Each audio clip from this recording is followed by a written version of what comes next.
How's it going, everyone? This is Brad Williams with Over 40 Fitness Hacks. I have my new season co-star with me, Dr. Mitchell Yass. How's it going, Dr. Mitchell? It is awesome to be with you, Brad, looking to spread the gospel about being pain-free and having the life you so justly deserve. Awesome. Can't wait. I was chosen for this. Well, that's a great segue. Let's jump onto that train ride.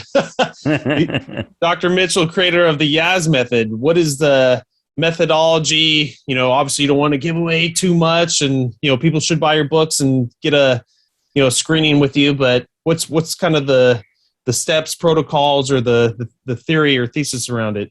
Right. So basically the big picture concept here is that you're having pain, and hopefully it's not for years or decades, but whatever you're having your pain, you need to get a right diagnosis. Everyone should understand that you should never get treatment, any kind of treatment from anybody, unless they can provide the narrative. The narrative says that this type of physical presentation of symptoms is telling me that this is the tissue in distress. I know that by the fact that there's a connection between that tissue and those symptoms, and I'm going to do this intervention to resolve the distress of that tissue, thereby ending its need to elicit those symptoms. That's the way this is supposed to work. And if you haven't gotten that from a chiropractor, an orthopedist, a neurologist, a massage therapist, an acupuncturist, then why are you getting the treatment? Because they haven't explained to you what the hell they're treating. And unless you know that, what's the point of the treatment? You're just spitting on the wall and seeing if it sticks. Throw money away. That's the idea. So what happens is you're going to come on. We're going to do a Zoom session, and the Zoom sessions are videotaped. So that's the basis by which you do everything going forward until a 4-week follow-up. And what we're going to do is I'm going to ask you lots of questions, and you're going to talk to me a lot.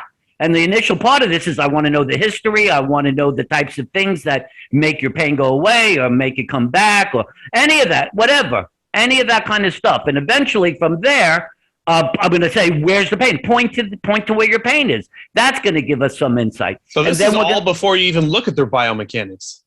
Absolutely. Look at that. That's called diagnosing. You got to get a history. Right. You got to get a history. I mean, the scary part is that, and here's a kind of really stupidish one. So a dude is on a train. He's about to get off onto a platform. He had no pain on the train. He gets off and he has massive writhing knee pain. I mean, he's crippled. He can't walk. He's struggling. For the next 2 weeks, he goes to the orthopedist. Orthopedist takes an x-ray and says he's bone on bone.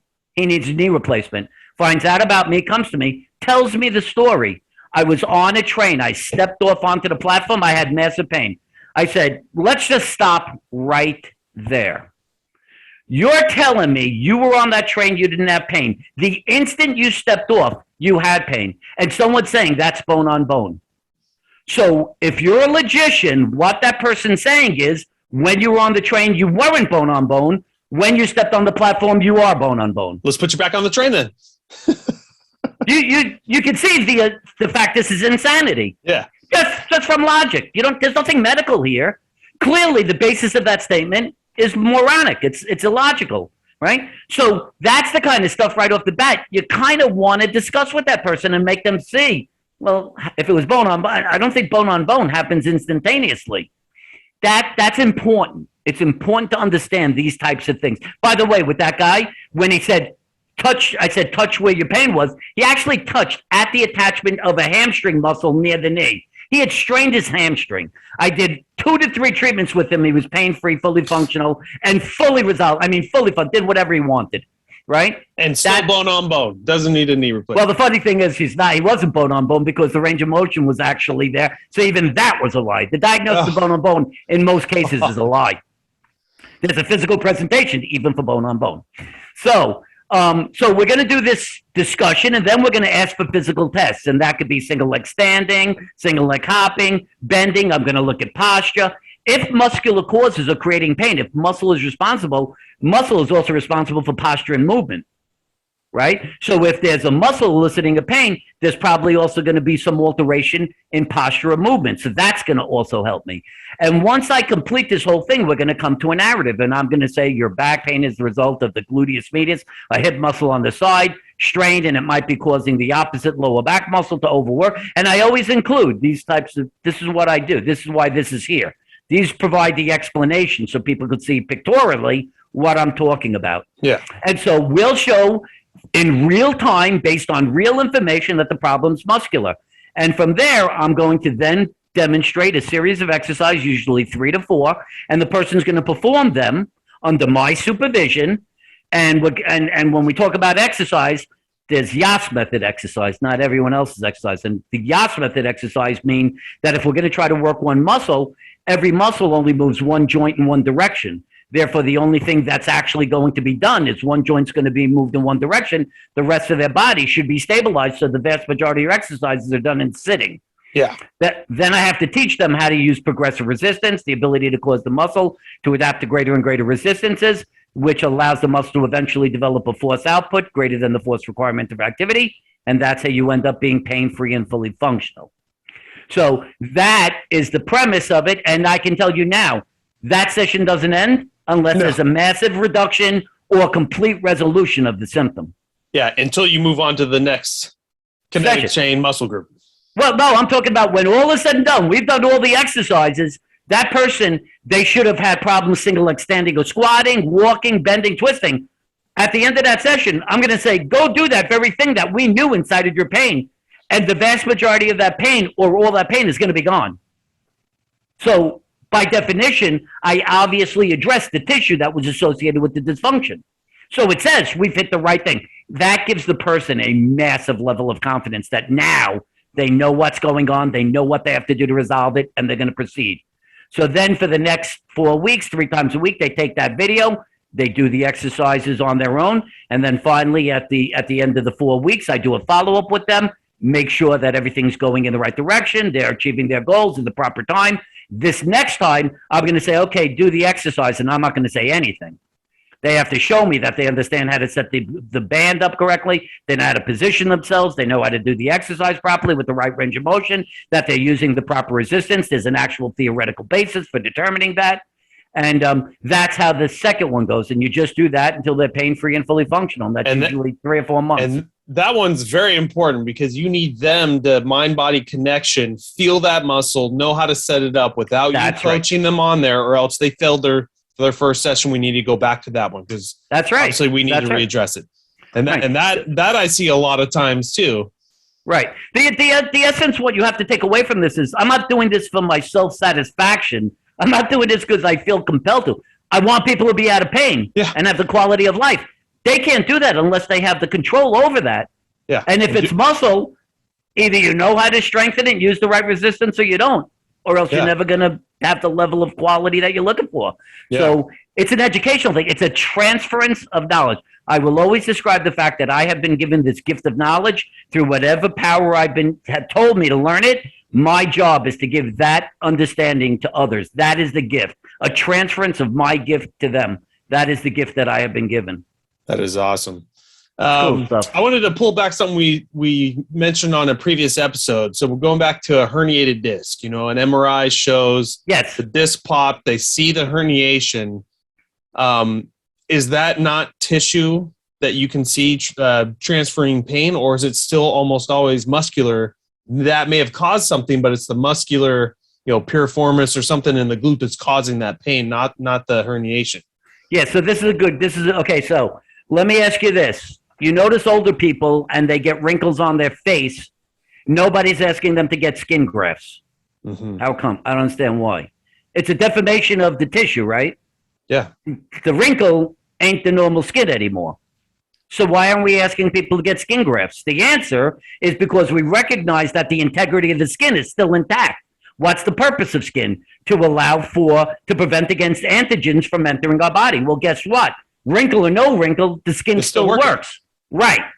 So your question about the herniated disc is the fact that the disc never elicits pain. It's simply a variation to the norm, and it functions perfectly. It's only the fact that you had pain from a muscle in the area, which led you to get the MRI to identify the herniated disc at the time of your pain. But if I had done that 3 weeks before you had pain, trust me, there was a herniated disc there. If I fix your pain in 3 weeks after it, trust me, the herniated disc is there. You will die with a herniated disc. You know how I know this is true? Because postmortem studies from the 1950s showed that 40% of the population had herniated discs, and nobody was complaining about pain. 40%. So the fact that herniation for like surgeons are saying that pain is being caused by the herniation touching the sciatic nerve and poking at it. Right. That does not elicit pain to what they are feeling. That is more muscular. So if you want, first off, herniated disc and labrum and meniscus are all comprised of fibrocartilage. Yeah. Fibrocartilage has no pain receptors in them.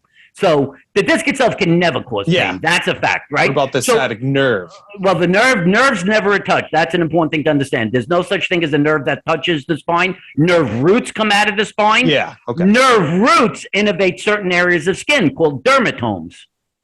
So if you want to tell me that the disc is impinging on the nerve root, you better have pain in the dermatome that nerve root attaches to, right? That it innervates that area of skin. The lumbar nerve roots innervate the legs. So if you have an L4 nerve root impingement, you better tell me you have some altered sensation at your inner shin, because that's where the dermatome is. Wow. Nobody seems to have that. No. It's always the same, right on the glute, down the leg. And that's the scam of this whole. I mean, when I tell you there's literally no basis for these surgeries, this is what I'm telling you. That's what I'm telling you. All they've done is, so let me ask you this. The identification of the herniated disc is God's word, right? Oh my God, I found a herniated disc, right? Thank you, and MRI. now we need, and now we, okay, so let me ask you this. This is 1948, right? It's 1957. Now, they're telling you herniated discs are causing pain. There wasn't an MRI, right? Mm-hmm. Are you saying herniated disc didn't exist in the 1950s, 60s, 70s? Literally the day the MRI was created is the day the herniated disc began? No, I don't think so. Well, so then you're going to acknowledge herniated disc did exist prior to the MRI, right? Well, where was the call for pain? Chronic pain never existed, not till the late 1980s. I don't understand. I am telling you from every perspective, historical, age-based, you will realize this is a fraud. I'll go and I don't care who you want me to go on. I will address everything, any issue you want to discuss about the use of the MRI. I will show you it is baseless. This is perversity. This is sick. This is like war crime level stuff. Yeah, and the whole system bases everything off this. CAT scans, X-rays, and the MRI being the top of the tier. This is what's going to help you out. I'll give you a simple one. How about this? Carpal tunnel syndrome. Carpal tunnel syndrome, the median nerve, which runs through there, innervates here, here, here, and half of here. The ulnar nerve does this half, this finger, and the same on both sides. The radial nerve innervates this, and half of this on the back of the hand. Okay? So the median nerve, here, here, here, and half of here. Right? So people will come and they'll say, I think I have carpal tunnel syndrome. I have numbness in my hand. They do a nerve conduction study, and it says they have slow nerve conduction of the median nerve. You need surgery. But they just said that the symptom is in the entire hand. The median nerve only innervates here. So how could the median nerve be creating symptom in the whole hand? No, don't ask that question. Get the surgery. Exactly. That's what's happening. How about if I told you I had a dude that I treated post-surgery? He had fusion of his neck. He had numbness in both hands, and an MRI said he had herniated discs on one side. And he was told that the herniated disc is causing the numbness on the side, but he had the same numbness in both sides. He was coerced. Yeah. Correct. He was coerced into getting neck fusion. You don't have to be medical. You're having symptoms on both sides. You only have one structural variation on one side, and they're saying that's the cause of it on the other side, one side, but you have the symptom on both sides. How could that possibly be? Both sides have to be herniated then in their theories. Yeah. Of course. And it wasn't. The dude got fusion unnecessarily. It's you got to be speechless with this, man. Yeah. And you have to understand, I'm on the outside. I have done all this investigation. It's all clear if you understand it. Yeah. Well, part of the way to get this out there, it's just the explosion of the fitness industry and medical industry, physical therapy is talking about it and doing stuff like you're doing. And I'm trying to follow your footsteps and and do my work and my passion. And I think, I like, historically where we're going, but there's still all these avenues that are just corrupt or broken, and we're masking it. We need to keep going and strive for better. Absolutely. So, love what you're doing, Dr. Mitchell. Appreciate it, man. So, Dr. Mitchell, how can some of my listeners get a hold of you? Do you have a website, email? What's the best way? So there's two primary ways to get in touch with me. You could go to the website, which is kind of easy to remember, livewithoutpains.com. Live Without Pains, it's plural.com. And also by email, I'll always answer emails, is drmitch at mitchellyas.com. It's DRMITCH at MITCHELLYASS.com. Those are the two primary ways you can get in touch with me. Okay. And I think it'd be beneficial for everyone listening out there if it resonates with you, at least get a screening consultation. It'll do you wonders. Like always, I'll put all those links Dr. Mitchell just said in the descriptions for the podcast. You can just click on it and get right to them. Dr. Mitchell, I just want to thank you so much for being on my show. I mean, we could talk for hours, which I'm hoping to get you back on. So I appreciate it. It's great. And it was really good talking to you. And I think we got into some real good information that will help people, I pray, recognize they kind of have to take some responsibility in terms of figuring out how to move forward in terms of addressing their pain, and recognize that the existing model isn't working for a reason. And they have to be strong and decide to step outside of it. Yep. So. It's as simple as continue educating yourself, people. Don't ever stop. Don't ever stop moving. Don't ever stop educating yourself. Absolutely.